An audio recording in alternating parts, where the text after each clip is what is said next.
அரூர் அருகே இடிமின்னல் தாக்கி ரயில்வே காவலர் உட்பட 2 உயிரிழந்த சம்பவம் அப்பகுதியில் பெரும் பரபரப்பை ஏற்படுத்தியுள்ளது. தருமபுரி மாவட்டம் அரூர் அடுத்த நவளை கிராமத்தைச் சேர்ந்த முனியப்பன் என்பவர் கடந்த 15 வருடங்களுக்கு மேலாக திருப்பத்தூர் ரயில்வே நிலையத்தில் ரயில்வே காவலராக பணியாற்றி வருகிறார்.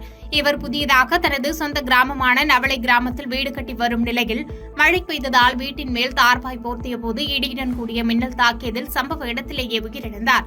தொடர்ந்து அவரது உடல் தனியார் ஆம்புலன்ஸ் மூலம் அரூர் அரசு மருத்துவமனைக்கு பிரேத பரிசோதனைக்காக கொண்டு செல்லப்பட்டது.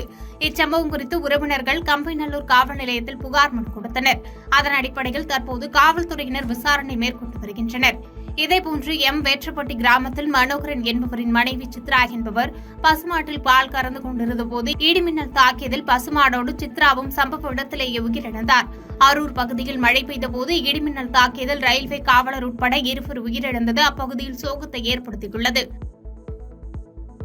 பாதகம் செய்பவரை கண்டால் நாம் பயங்கொள்ளலாகாது பாப்பா, மோதி மிதித்து விடு பாப்பா, அவர் முகத்தில் உமிழ்ந்து விடு பாப்பா. அண்மை செய்திகளை உடனுக்குடன் தெரிந்து கொள்ள இணைந்திருங்கள் எம் நாடு தொலைக்காட்சியுடன்.